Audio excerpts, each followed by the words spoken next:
What's going on, everybody? So, the races are done. That's it. It was a really fast season. It went by fast. It's like the blink of an eye. I feel like it was yesterday. I was settling my first birds, and I had a ton of fun. It was a crazy year because of a bunch of smash races and all kinds of weather conditions. It was definitely not an easy year for your first year, but I think we handled it well, me and the birds. I did better than I thought I was going to do. Had a lot more fun than I thought I was going to have. A lot of nerves and anxiety as well, but it was great. And I want to thank all of you who have been watching and who've been here since it's almost a year now. I started this channel when I just had the white homers and wasn't doing really much of anything with them. Just getting back into it and feeling like I was with my grandfather again and having a good time. But we had a good year. I went into this race season with a small number of birds. I went into road training with 34 birds, and then I went into race season with 27 birds. We went into the first race. And aside from that 250-mile smash race where I lost 7 birds, and this past 300 where I lost 5 birds because of that crazy wind, I didn't lose a bird in any of the other races. So, if the weather was better in those two, I would have done really well with my returns, which I'm really pleased with. I mean, I'm going to give myself a pat on the back that I definitely did a good job taking care of them and keeping them healthy, and they obviously loved it here with the way they were coming home. But yeah, I have some birds basketed up here that were my top performers that I want to show you guys. I'll tell you their pedigrees and and their race results. I remember their best race results.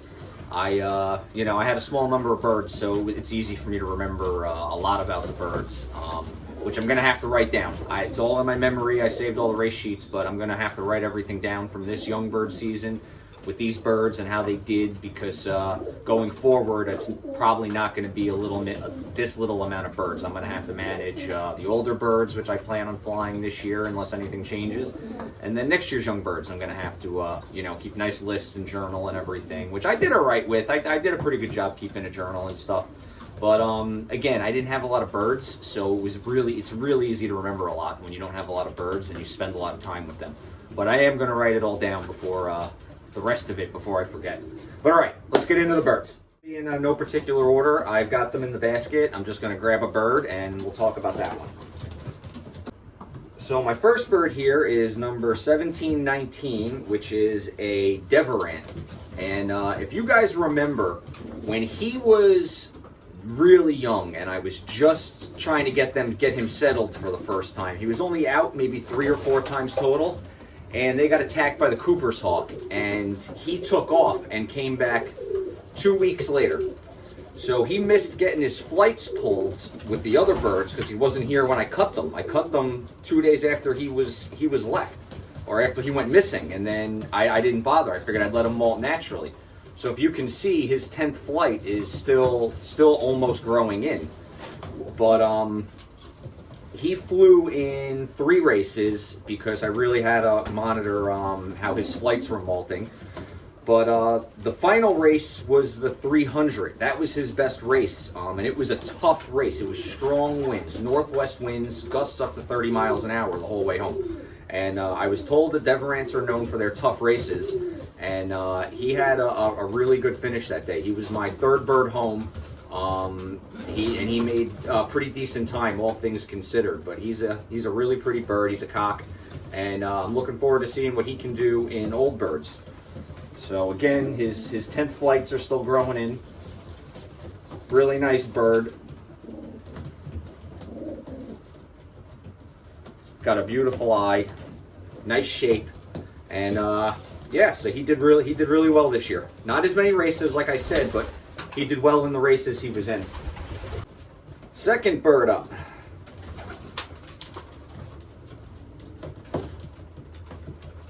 is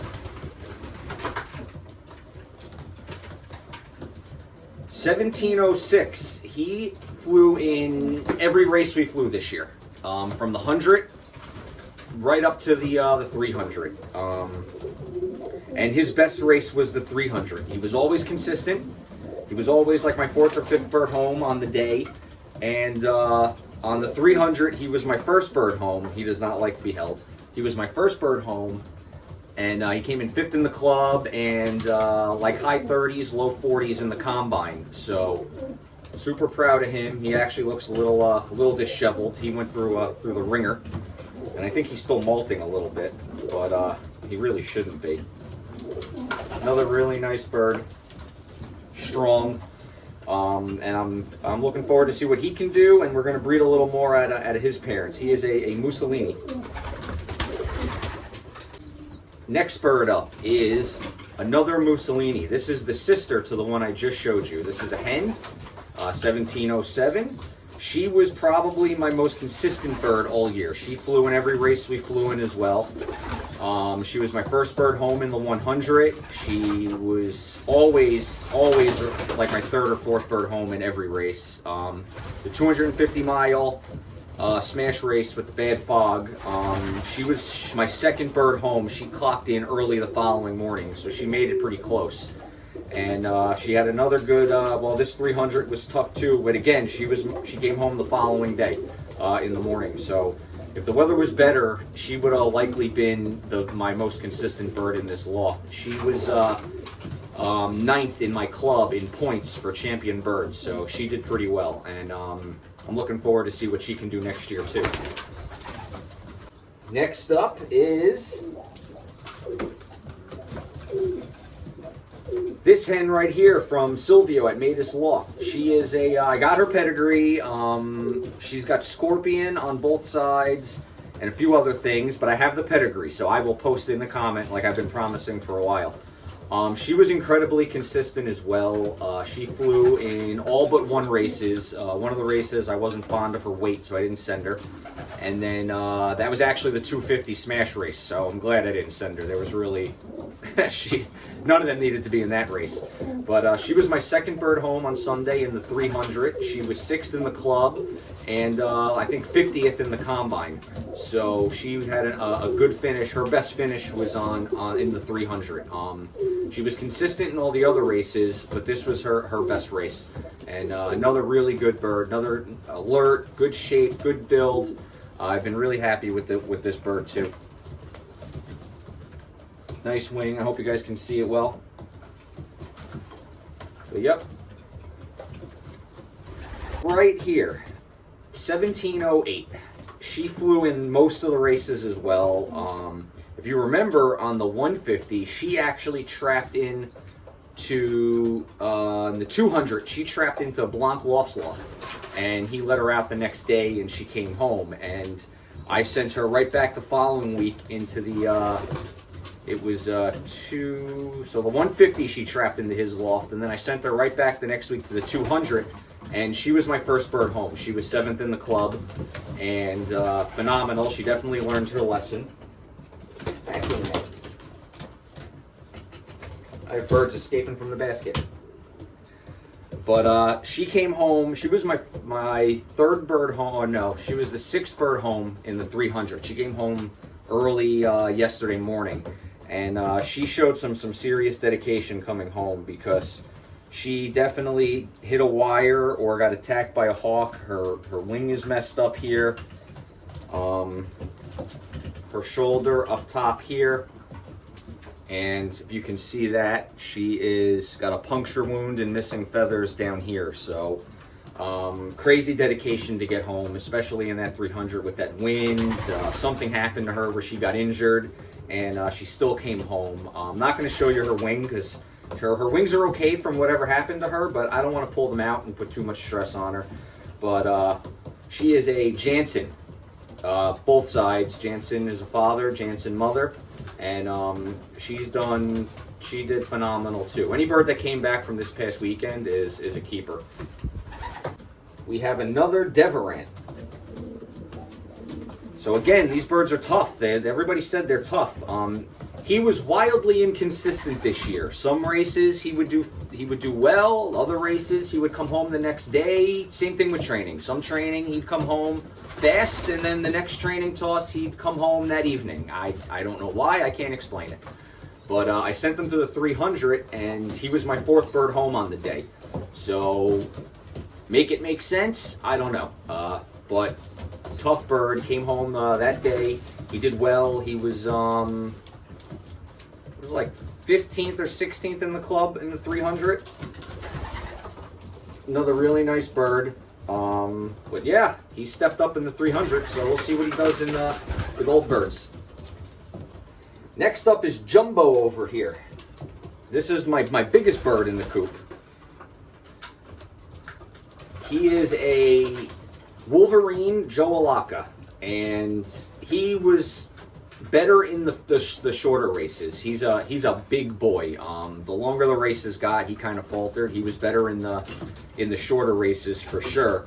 But he's just a big, powerful bird. Not the fastest, but big and powerful. See if I can. He's hard to hold. He's so big. I'm sure you guys can see, and he doesn't want to be held. But he is a Jumbo. Hold out his wing. All right. Calm down. I know you're too big to be held. He's a big boy. Okay, go back in. Nope. So this is another Mussolini cock. He's a little bigger than the other ones. He flew in a lot of the races too. This is actually a late hatch. He's only one of 2 late hatches I have left. The late hatches really had a hard time keeping up with the older birds. Next year, I really hope to do this without late hatches. It's really not fair. I had 11 of them, and I only have 2 left. But this guy stepped up. He had his best race was the 200. He was my 2nd bird home. He flew in this past 300, came home the following morning, but he came home. So another big boy, big wing. Still molting flights too. He's only got 9 in there. He's still growing back. The 9th flight I think is growing back now. But another big bird and another Mussolini. So the Mussolinis have done really well for me. Next up is Rocky Balboa over here, Mr. Tough Boy. Nothing stops this bird from coming home. He hit a wire on a training toss, came home the next day, bright and early in the morning with literally scalped his whole chest. Still came home. He's been attacked by hawks. Still comes home.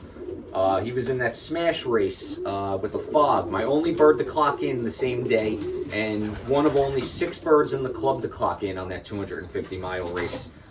We only had 6 birds out of 90 clock in that day, and he was one of them.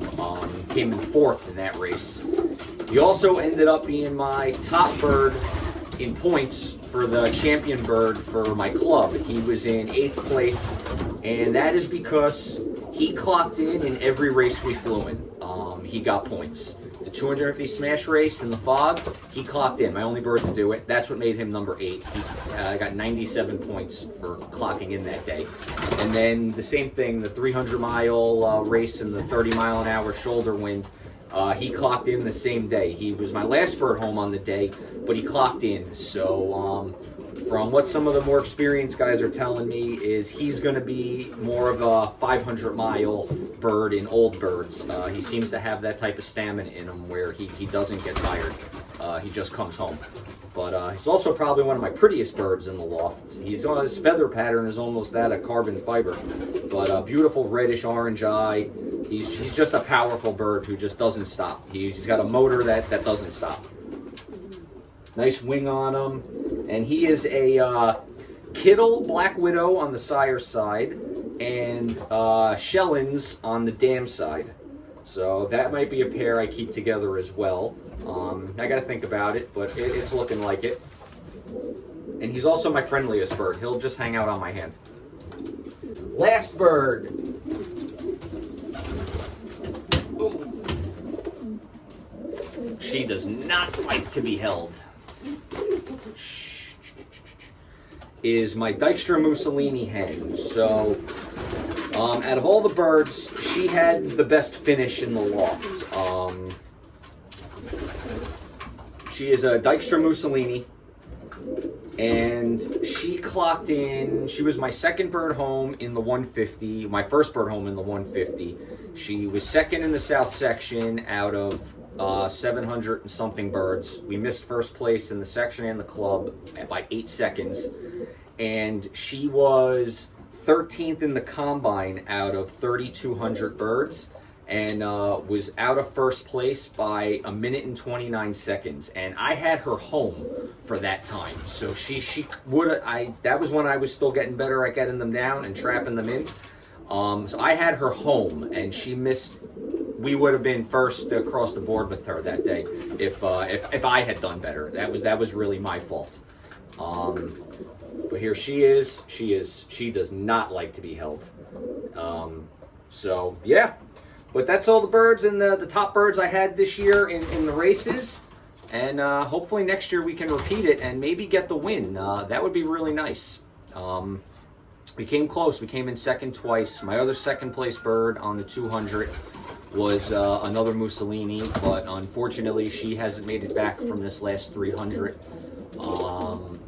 So it's now day 2 of being missing. Well, technically day 3. The race was Sunday, and she hasn't been back. I've got 5 birds still out from that race. You know, they could come back tomorrow. I'll never say never, just because I did have a bird come back 2 weeks later. But yeah, that's kind of the race season in review. I had a ton of fun. And a big thank you to Silvio over at Matus Loft, taking me under his wing, guiding me, answering all my questions, being willing to talk to me on the tough races where, you know, the anxiety kicks in and you're wondering where your birds are. He's got the patience of a saint. I really appreciate his help, and you know, more importantly, at this point now, I appreciate his friendship, and I'm proud to call him my friend. And to my friend John at, he's not going to see this, I don't think, but John at Minua's Family Loft, another guy who really helped me out a lot this year. Took my birds training during the week with him, with his birds, helped me with everything. A lot of my medical things, when the birds had young bird sickness, he gave me some advice on what to do with that. He really was another guy with a ton of patience, and that I'm happy to call my friend now. And to all the rest of the guys in the club who treated me great. You guys didn't treat me like I was new. You treated me like, you know, with respect, and I really appreciate that, being somebody that's new. You know, that's exactly what needs to be done to attract new people to this sport. All the guys in my club, you know, that is, to me, that's how you act. You made me really feel welcome from day one and right through the end of the year, and I look forward to seeing you guys at the club next year and racing again. I really had a good time building the camaraderie with all the guys, and flying and joking around at the club, and you know, sharing stories about the birds, and I loved hearing all their stories from all the years of doing things. I missed that. You know, my grandfather did this for a long time in Brooklyn, but he's been gone now 17 years. So it's been 17 years I haven't heard these, you know, these types of stories. And then all the guys I've met that knew him and are telling me things I didn't know, and you know, it's felt like he's been alive again because of all of you guys. So I really appreciate it, and especially all you guys following the channel and supporting me the whole year. I really appreciate that too. You guys have been great. The comments have all been respectful. You guys have offered me advice, encouragement, and it's been great all around. So I don't know when my next video is going to be. I got to take a break. The birds got to take a break. The next thing I got planned is I'm going to divide in here in half again the way it was. And I'm going to split the birds up, hens and cocks, and I'm going to take all the birds out of the breeder loft and divide them up in here too, hens and cocks. And then I got to work on making my breeding loft bigger, nesting boxes, and you know, because I'm going to breed a little later this year than last year, so I have some time to get that set up. But that's my next project, is split the birds up and then work on that loft. But all right, guys, until the next video.